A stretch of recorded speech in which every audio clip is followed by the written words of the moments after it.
And one of my high school friends, actually, who went to UG at the time, he came up to me and he brought up an idea of sport management. And I said, I don't know nothing about sport management outside of it got sport in the name, so it sounds cool. So kind of took it, ran with it, and started taking my classes, and some really good classes, sport finance.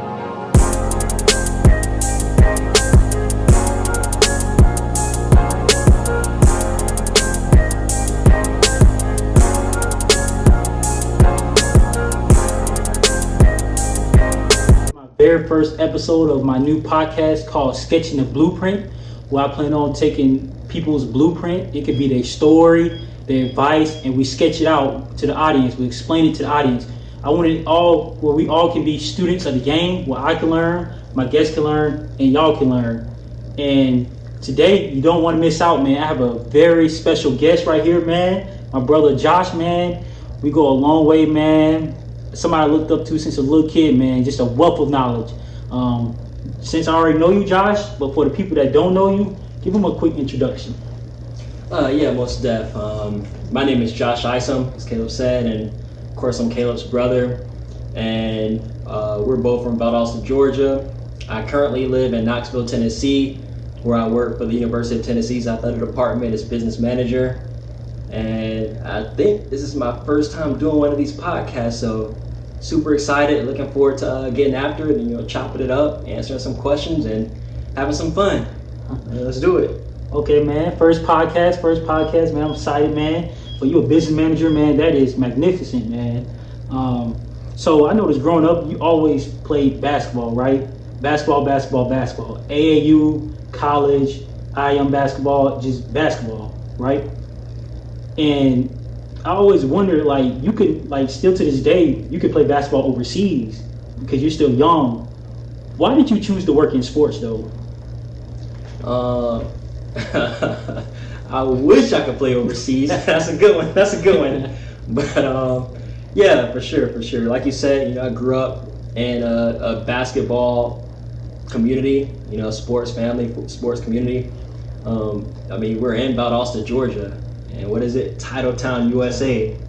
So it's just no way you can, grow up here, be a part of this community, and not have, had an interaction with sports, and have had developed an interest in sports over time. So that's just kind of with me and my background. I grew up playing basketball, grew up being around all the other sports too. Football, of course, is called Titletown, USA because we had the most sport championships of any city in the country.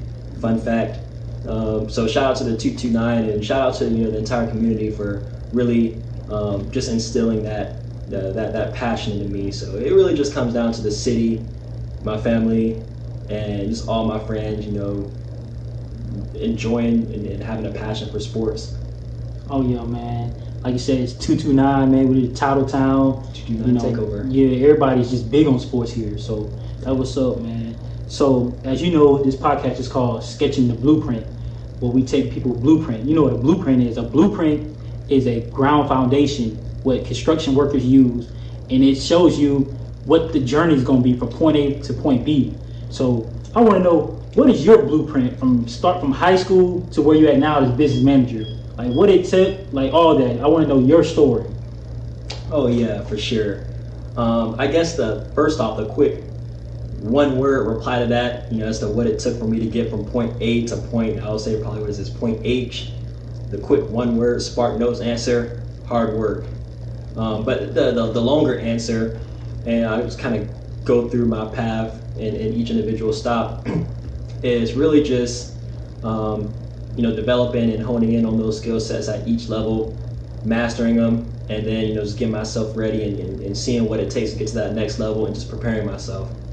And just starting out at Lowndes High, I went there, and I think that it really set the foundation for me.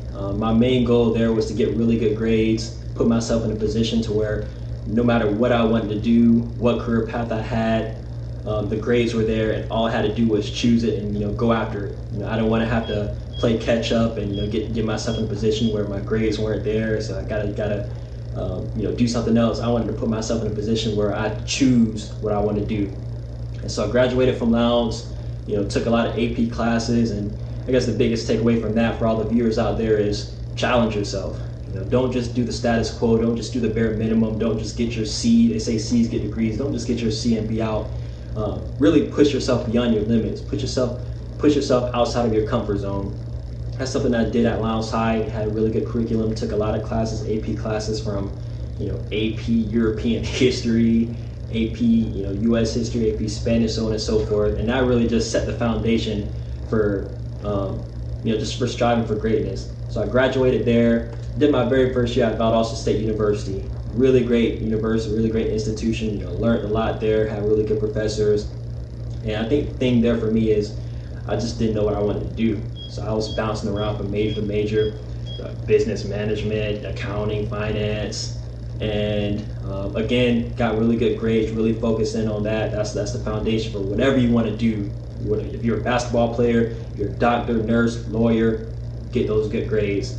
So I had a really good GPA, and I transferred to the University of Georgia. And I think with each step, the main thing for me was going from just narrowing it down to figuring out exactly what I wanted to do. And at UJ, I was kind of in the same situation. I had a Spanish minor, and again, bouncing from major to major. And one of my high school friends, actually, who went to UJ at the time, he came up to me and he brought up an idea of sport management. And I said, I don't know nothing about sport management outside of it. It got sport in the name, so it sounds cool. So kind of took it, ran with it, and started taking my classes. And some really good classes: sport finance, sport marketing, sport in the law, so on and so forth. Really enjoyed the curriculum. And one thing about sports is got to get experience. You can get that degree. There's a lot of people out there, they get 4.0 GPAs with no experience, and it's kind of put yourself in a precarious position. You have to have the grades and you have to have the experience to back that up. So knew I wanted to work in sports, so I went from not doing what I wanted to do to now I want to work in sports at UGA. And so I did a lot of internships going up, especially in my senior year. We can fast forward to that point. Senior year, I interned with the University of Georgia's Athletic Association, Marketing and Promotions Department, Atlanta Falcons ticketing and marketing department. I interned with this company called Sport Techie, which, fun fact, when I started, it was a brand new organization, and it had like 4,000 followers, and now it's one of the most popular sport and technology pages out there, and I think it's well into, if I'm not mistaken, hundreds of thousands of followers. So it was good to be able to, be one of the first people to get that going. So marketing, Falcons, journalism, Sport Techie, and just a side note, one thing about those things, they were all unpaid. So I need some money. So I need some money. I want to go hang out with friends. Want to go out to the movies. The Sport Techie is good for the resume, but it ain't paying the bills. So started working in housing. I was a resident assistant one of the summers when I was at UJ that senior year. With those other internships, I was a desk assistant. And just to give you a picture of the grind that senior year, that was probably the biggest grind probably of my life. Just to take you through a day-to-day that senior year to show you some of the things that I did. So morning, get up, 7, 8 o'clock, and you have the morning classes. After that, went work with the UJ Athletic Association, put in some hours with the marketing department. After that, got prepared for some stuff to do with the Falcons. After that, study. After that, got to find some time to write these articles for the journalism company, and finish the day, and now it's time to go to sleep, right? Yeah. Wrong. So after that, then I'm going to the desk assistant job. Now I was doing that from 12 in the morning to 3 in the morning. Go to sleep, wake up 7 o'clock, do it all over again. So I say that the main point of that is, one, get experience, get involved early and often, and then two, for me, that was just the main the rationale behind doing all of that at the same time is I kind of started late with my internships and everything, so I had to play catch up and wanted to figure out what I wanted to do. And so did all of those, and I found that I had the most enjoyment out of the UJ Athletic Association position. Love marketing, love the community feel that comes with college athletics. Love working with all the sports instead of just one when it comes to pro sports. It checked all the boxes. So UGA is where I got to the point where, didn't know what I wanted to do. Now I want to work in sports, and now I want to work in college sports. And so that took me to the North Carolina Sport Administration grad program, and their program is focused solely on college athletics. So it was a perfect fit. Did my interview weekend, really enjoyed it. And so there, still don't know exactly what I want to do in sports. And it was, first off, that was a unique program in that, they accept 9 students each year. First year, I took some classes. I taught some classes to the undergrads. Second year, did a full-time internship, which was key for my career path, and I'll get to that in a second. Full-time internship, and I did a master's thesis. And so the internship, I'll fast forward through that. All those other things I did event management, game ops, I tutored some of the student athletes, so on and so forth. All of that was really good in building my skill sets, building my interpersonal skills, building my soft skills, but still wanted to figure out what I wanted to do.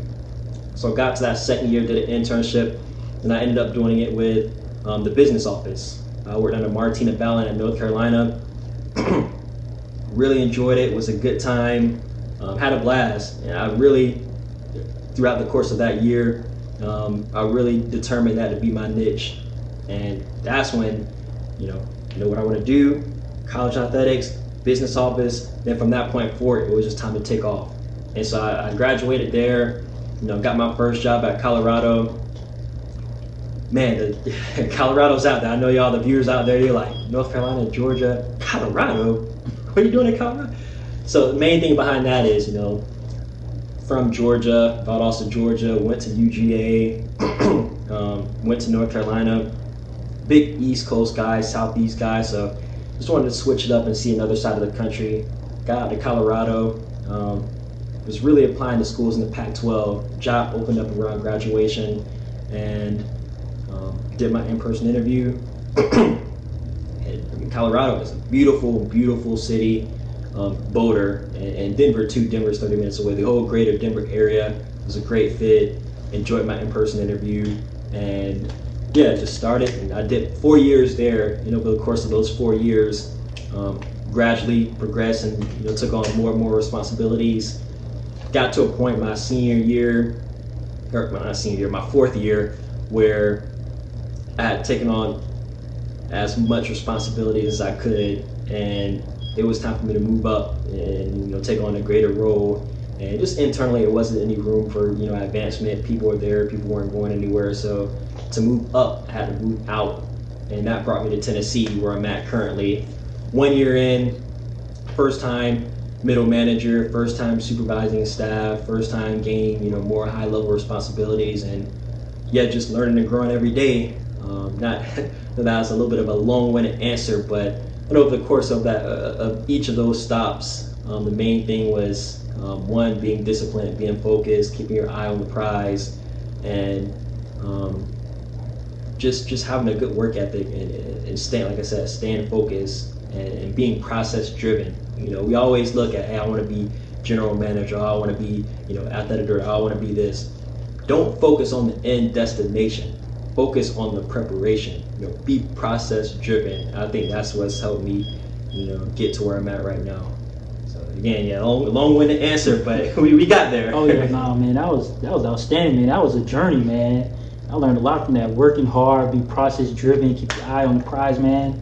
That's a journey, man. And I noticed with your journey though, there was a lot of, it wasn't a straight path. There was a lot of crooks. You transferring from different schools and getting different jobs. It wasn't a straight path.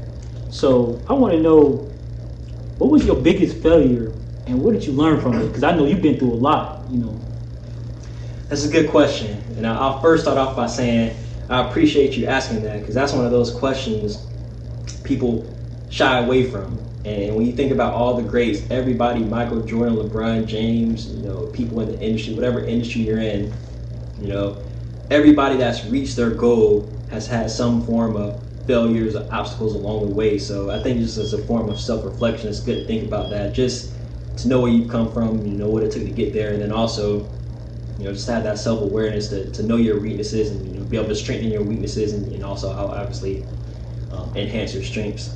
But for me, I think my most of my biggest failures, not lie, because it's something we never want to talk about it. We're aware of it, but we never want to talk about it. But I think most of my biggest shortcomings have come from just really, not being prepared. And what I say about that, just to give you just an example, within the past few years, there have been a couple of jobs that I've applied to and have not gotten. I've been passed up on. And I got follow-up feedback, and I come to find out that the only reason I didn't get the job was because I wasn't good at Microsoft Excel. Think about that. This is somebody that works in business, has been in business for 5 or 6 years. The number one thing you do in business is Microsoft Excel. And it's something that I always postpone. Oh, I'll learn it later, or I know the basics, or I know enough. And it's an industry where it's ultra important to be they always say be proficient in Microsoft Excel, Microsoft Office, and it's kind of become cliche, but it's really important to really hone in on that skill, Microsoft Excel. Even if you're in the medical, whatever field you're in, medical, law, that's a really important tool to master. And so for me, I'm like, man, I get the feedback, the interviews went well, the people love speaking with me, made it to the second round, and get to the second round, it's another interview, but then at the end of the interview, what do they say? All right, Josh, everything's looking good. We're just gonna give you this Microsoft Excel assessment and to turn it in within 24 hours and we'll go from there. Oh man, I just remember double clicking that Excel assessment, click, and I open it up. We need a little more than 24 hours on this. And I'll just say, long story short, it didn't go too well. And the main thing with that is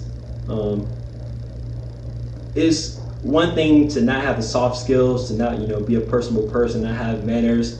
Those are things that are kind of a part of who you are.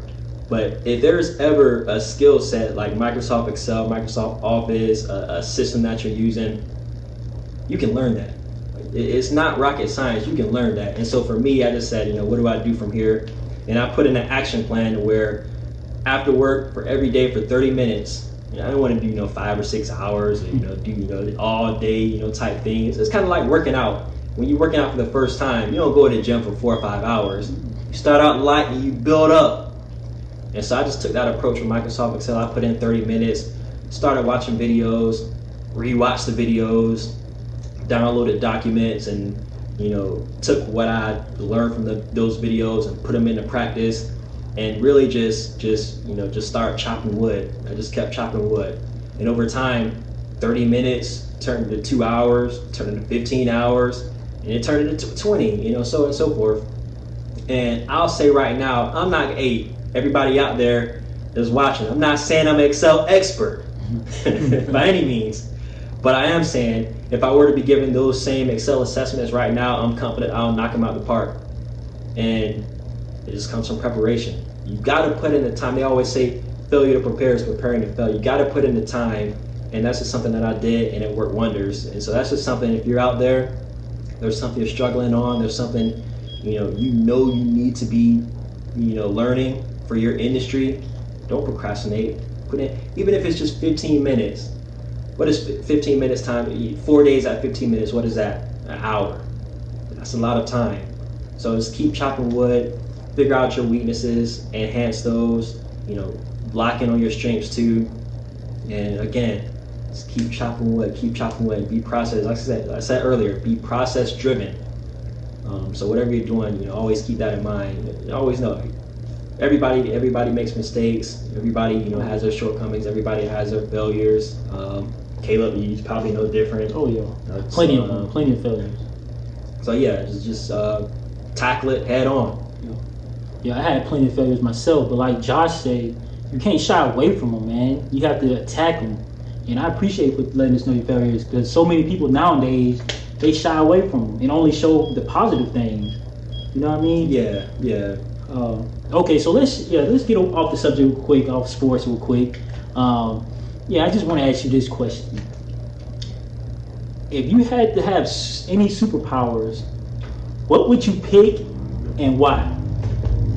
Oh, it's funny that you asked that because at Tennessee we have this HR thing. It's called getting to know the departments, and so whether it be marketing or event management or ticket office, they do this thing where they get everybody in the department and they ask you 3 questions and you answer them, and then they put it out for the entire department to see. It's kind of like an HR kind of team building type thing, and so we all know each other, we all know who we're working with, and just more of like a team camaraderie type thing. And so we were featured last week, so it's crazy at the time you bring this up. And one of the questions was, if you were an animal, what animal would you be?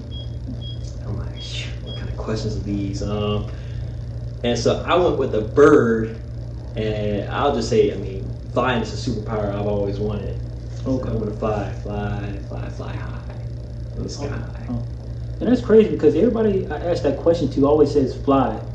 But for me, I think it would probably be invisible.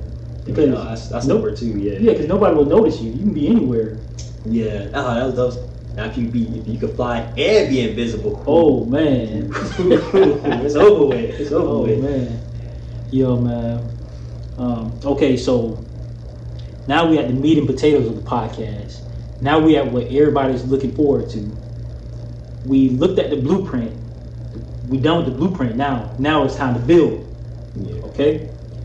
Every job is not all smiles.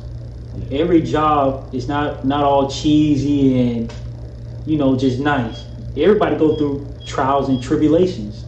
Oh yeah. It be ups and it be downs. As a business manager, what is 2 pros and 2 cons you gotta say?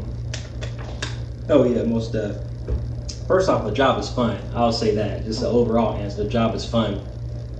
The pros, I would definitely say, just as business manager,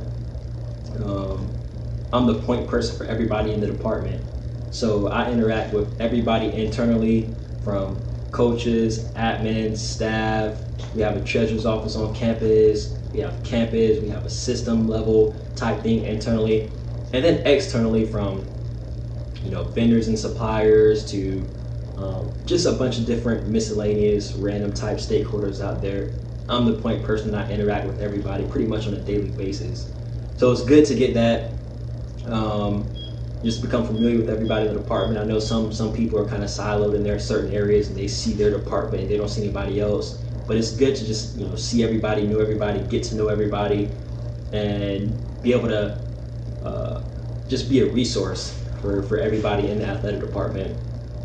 A second pro, I would say, is definitely it's cool to, like I said, be a resource. And there's a lot of things I'm doing in the weeds, whether it be working in Microsoft Excel, working in our different systems, procuring items for our sports teams, working on contracts, working on travel.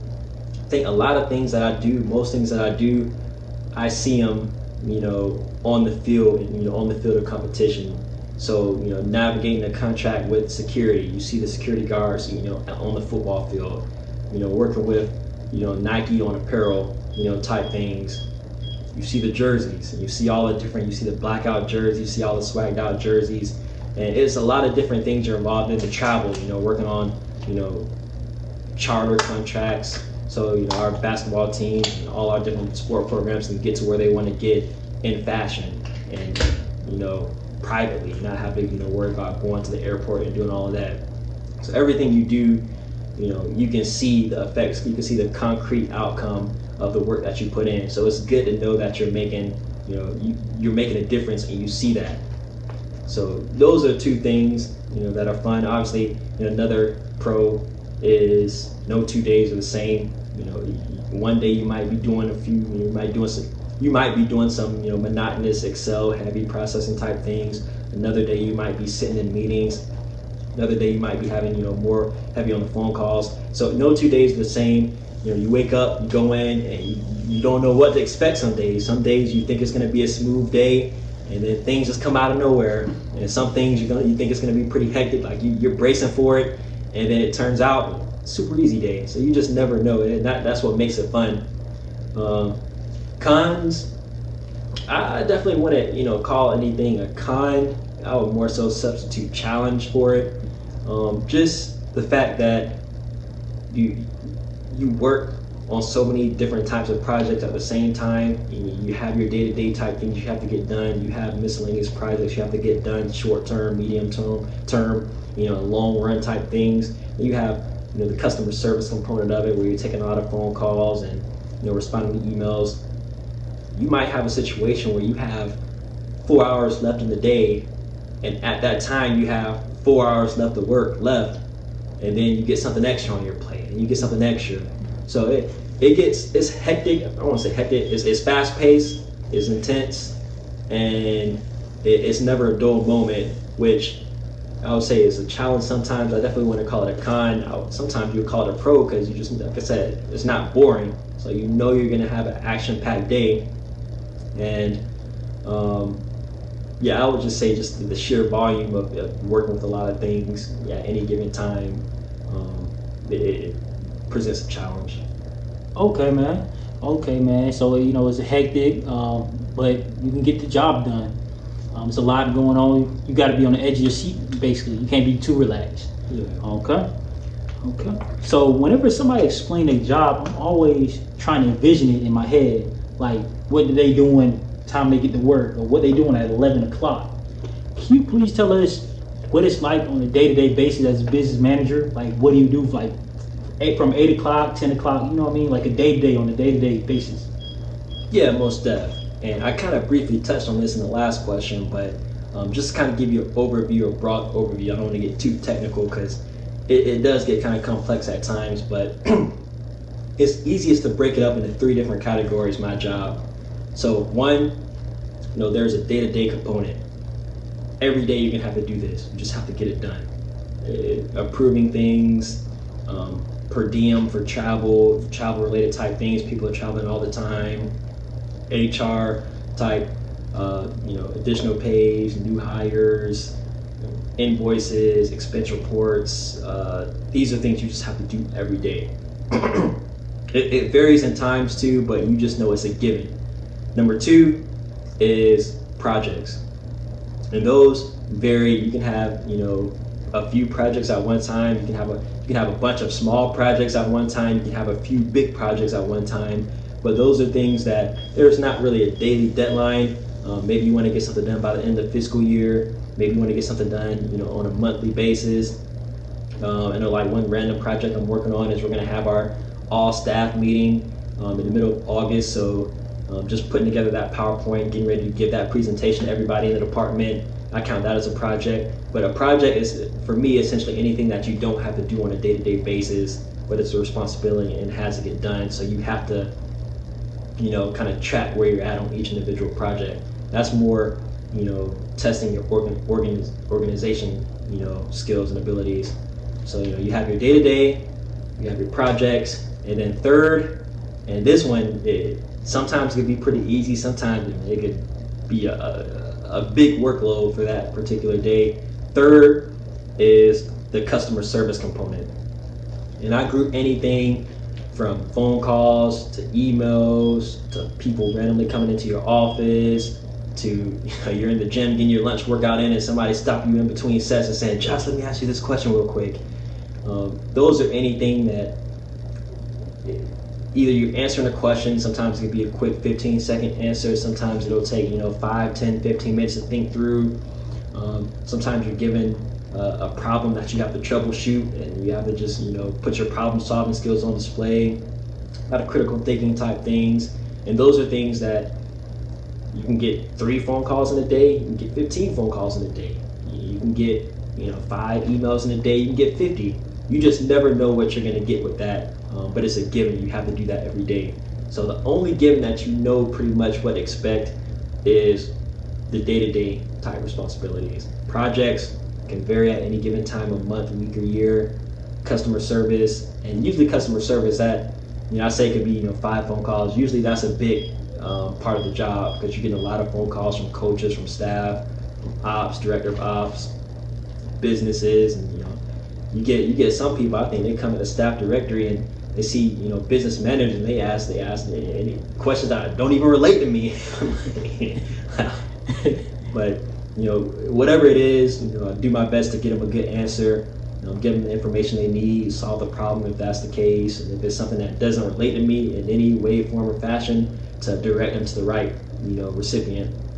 So yeah, that best describes it, and that pretty much includes, again, travel, expense reports, some budget, finance component, contracts, per diem, HR. The list is extensive, and I know off the top of my head I'm going to miss a lot, but those are 3 components for sure. Okay. And I want to piggyback off that question real quick about routine. But let's get off the subject of sports. So my senior year of college, I worked in the gym, and I would have to open up the gym in the mornings. And I always noticed it was this one janitor there, always there early. And I'm like, why is she there? She can get extra sleep. Like, what is she doing? Get your sleep, you know what I mean? Yeah. So one day I decided to ask her, and I'm very thankful for her. She gave me a whole bunch of tips, along my journey when I was at UGA. Yeah. But I went up to her and asked her, I said, why do you come early when you can get some sleep? And you know what she said? What she say? She said she likes to come in early to get her mind straight for the day, get the wheels turning in the right direction. You know what I mean? That way, whenever work start, she's not scrambling. Her mind is sharp. Yeah. Compared to when she just come in, hit the button, get in on time, and everything just thrown at her, right? Yeah. And at the time, I'm like, bro, go get your sleep. Yeah. But now that I'm in my start of my career, I realize how important it is.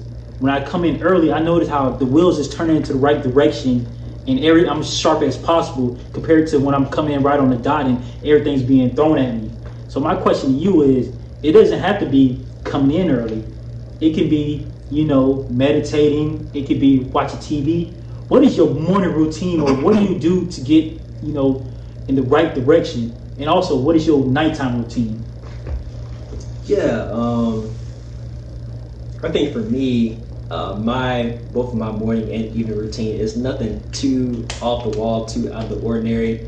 But I know 2 unique things I do is, one in the morning, I wake up well before it's time to get ready, and I take 30 minutes and I just read.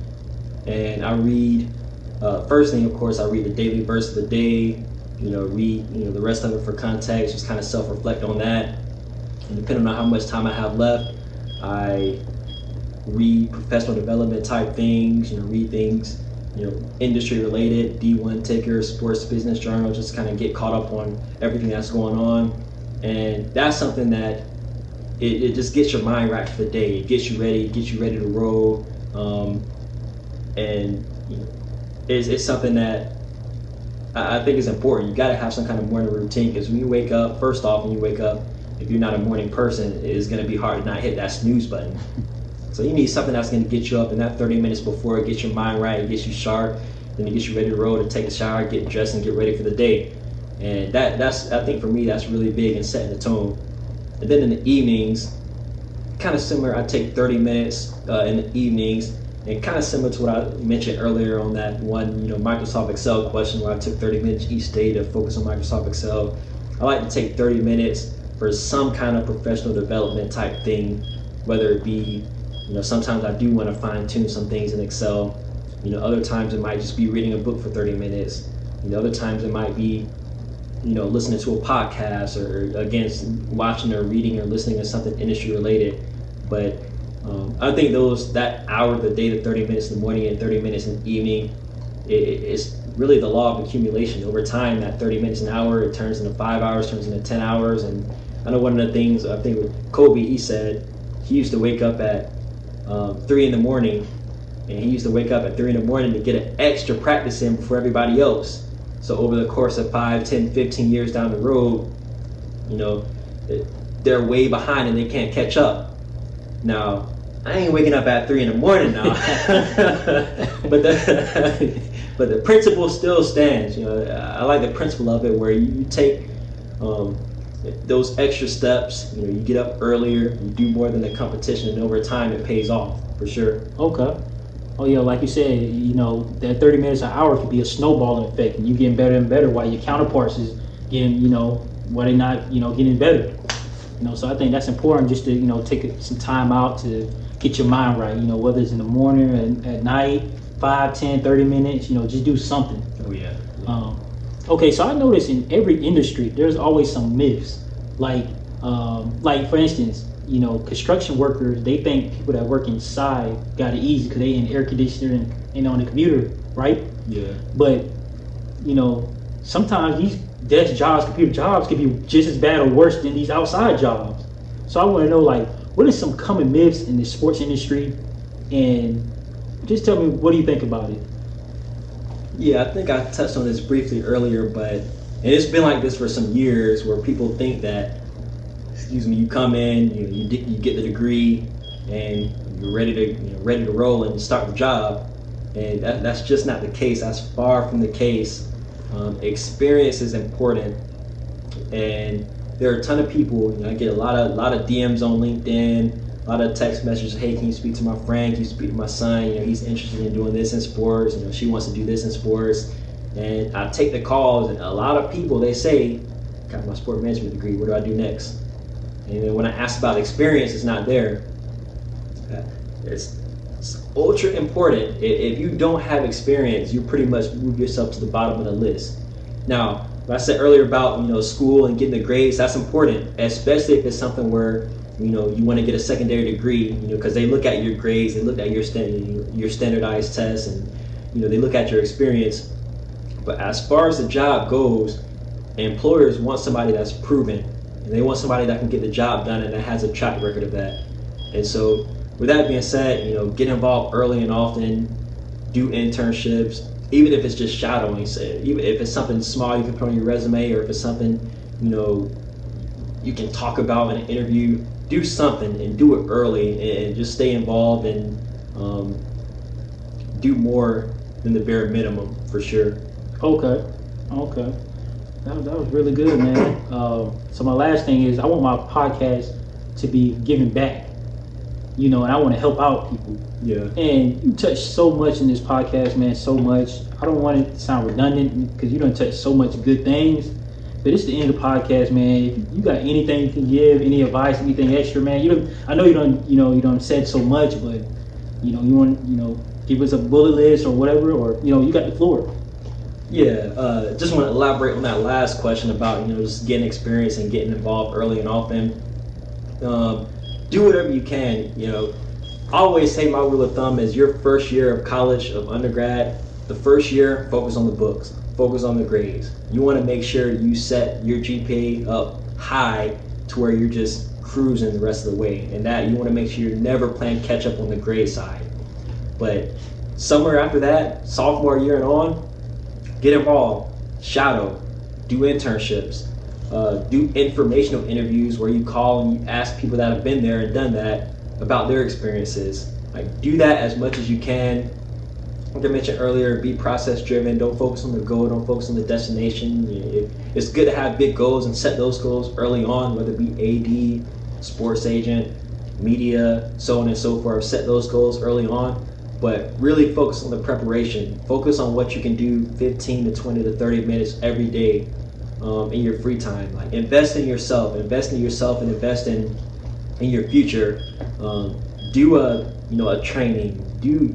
Get well versed in Microsoft Excel and Office, and work on public speaking, and do whatever you can early and on. Really hone in on those skills, man, because in the long run it's going to add up, it's going to accumulate, and you're going to really see the fruits of your labor. And at each step of the way, if you're entry level, do whatever you're asked to do. Whether it be coming to work on time, showing up at meetings on time, whether when you're given a project, completing it, all of that should be automatic. An employer should be able to look at you and not even have that thought come to mind about so and so showing up late. All that should be automatic. You should be focused on taking that next step to go above and beyond, so you can get ready for that next level. If you're entry level, get ready for that middle management position. If you're middle management, get ready for that, whether it be senior staff, whatever that next level is. Make sure the bare minimum is automatic, and then go above and beyond. And when you do that, when you're process driven, you have great attention to detail. And I'm kind of all over the place right now, but I definitely want to hone in on that attention to detail. Super important. The last thing you want is to get in the job and start making mistakes, and people have to come behind you and correct you and tell you to do things all over again. Like the people that aren't successful, from my view in the industry, are not people that can't learn the job. Like, you can learn these jobs, but there are people that get in the job, get down pat, they understand it, they have it down pat, and then they start making mistakes, routine mistakes. And mistakes sometimes other people have to correct. Sometimes people have to tell you to go, even if it's that, people just telling you to go back and fix it. We all make mistakes. Nobody's immune from mistakes, but you want to keep those to a minimum. Make sure you have that attention to detail and you get things done right the first time. And two main things. If you don't remember anything else, stay dependable, stay reliable. Stay dependable, stay reliable. I'm gonna say it one more time. Stay dependable, stay reliable. When you do that, the sky's the limit. Yo, man. And it's funny how you said pay attention to detail, and because that's what I talked about in my first video. And so that's what's up, man. Man, I learned a lot on this podcast, man. I know y'all did too. Josh, do you have any social media or any business that you want to promote or anything? You can follow me on Twitter, Isom _10. Instagram, it's _Iceman, and LinkedIn, you can just search my name, Josh Isom. Okay, and I'm gonna add it into the description, man. Man, I'm very thankful you came out, man. Man, thank you so much, man. Oh, yeah, that's good. And hopefully we can get you back in the future. Always. Can't wait to come back. Okay, and that's it, man. Y'all like, comment, subscribe, and always remember, you can. You can.